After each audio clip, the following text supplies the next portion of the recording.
Hello everyone, welcome back to my YouTube channel, Just for Math. In this short video, I want to show you guys how to obtain the roots and extremum values of a quadratic function by graphical method. So what it means is I'll plot the graph of a particular function, then explain to you how to obtain the roots and the extremum values of the given curve or the given function. So the quadratic equation or function that I tend to plot in this video is y equal to x squared plus 2x minus 3 within the range of values of x, -4 less than or equal to x less than or equal to +2.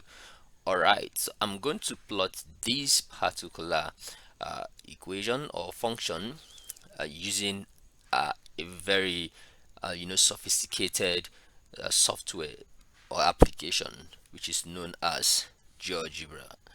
Okay, this is a sophisticated and yet user-friendly software and my favorite. I use this a lot in plotting curves, solving functions like differentiation, integration, problems on probability, on statistics. I also use it to do some what do you call it now? Some cool stuff on sheet, yeah, on spreadsheet. It's a very lovely application. So I have an intention to run some lessons on GeoGebra itself. So to download this application, you visit the website www.geogebra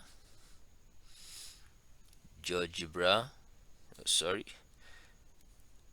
www.geogebra.org/download. So when you visit this website, you get the link to download the application. You can also decide to work online because there's an online version of the app. Okay, I have it already downloaded and installed. In this lesson, I don't intend to show you how to make use of it, but I just want to show you how to obtain the roots and the extremum values of a quadratic function by graphical method. Okay, of course, before you graph this function, we need some points, right? Although in GeoGebra you don't need to display those points, but I just want to update those points for the sake of those of you that will want to follow this lesson by plotting the graphs using the manual process using your graph paper. So we have to obtain the coordinates on the xy plane that will help us plot the curve. So to obtain the coordinates, I'll do that quickly using Microsoft Excel, although I can also do that in GeoGebra because GeoGebra has its own spreadsheet in it. It's a very superb and lovely application, but right now I'm going to do that using Microsoft Excel. So let's obtain the coordinates that we're going to use to plot the curve. Why? So I'll start by plugging in the function. We have x squared, or no, let's say we have x. The other one is, I have to zoom this a little bit, so I want every one of you to see what I'm doing. So x, the range of values from -4 to +3. So let Excel help us complete this from -4 to +2. Okay, this is fine. All right, and getting in those values, this is x squared.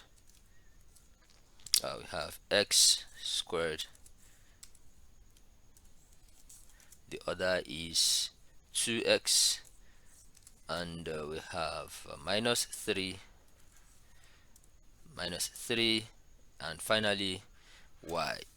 Okay, so this is going to be -4, the value in that cell raised to power 2, which is 16.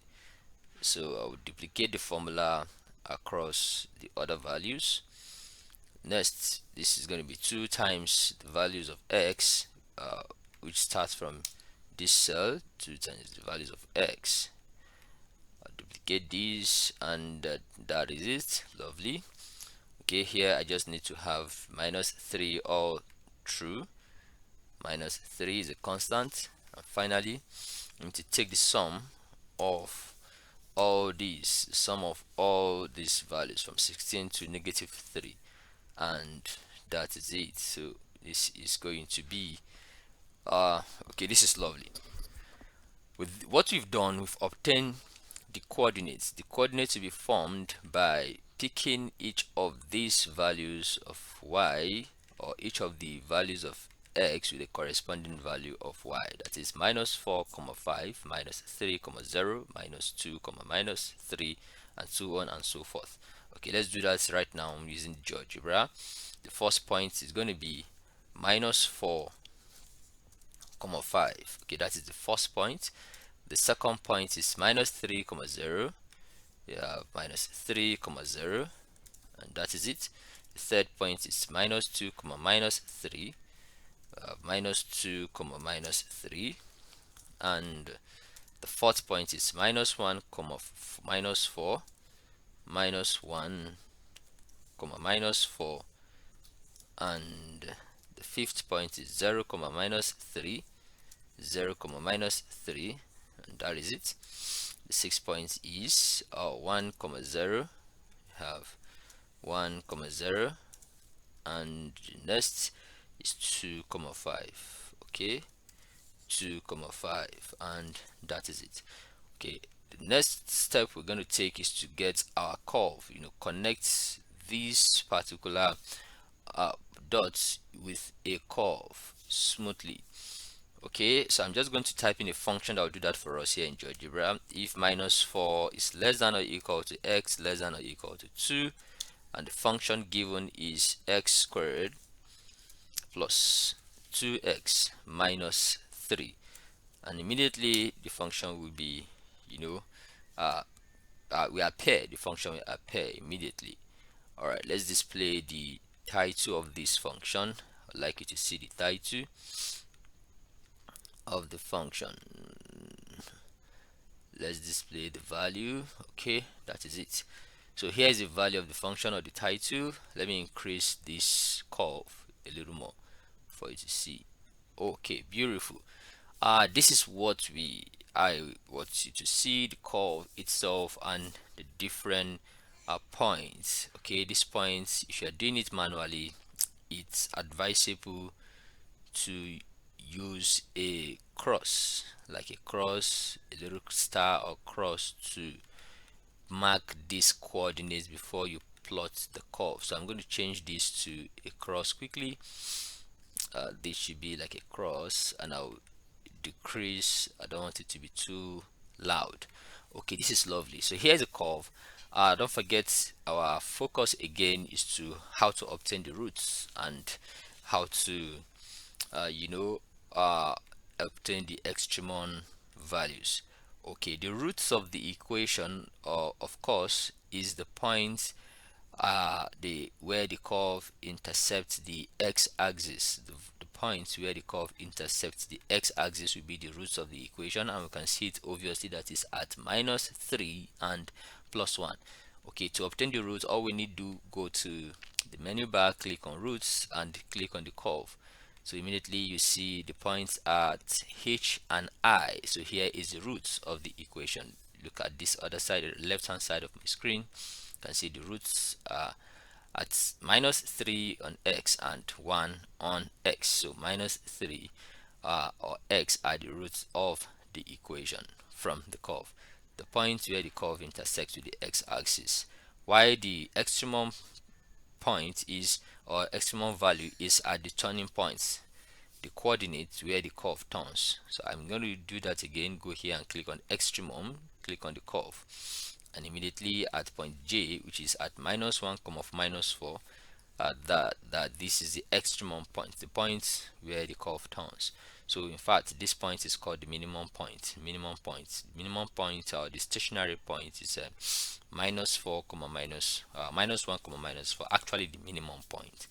Okay guys, whenever you're told to construct or to obtain the roots and the extremum values of a curve. That's how to go about it. Plot the curve, check out the points on the x-axis where the curve intersects the x-axis, and also the coordinate of the turning points. That is referred to as the extremum value. So extremum can be maximum or minimum. In our own case, it's the minimum value or the minimum points. So thank you for watching this video. I hope you enjoyed it. Remember to subscribe to this YouTube channel, like and share the video, and click on the notification button to get notified whenever we post any new video. Thank you guys again. Do have a wonderful day. Bye bye.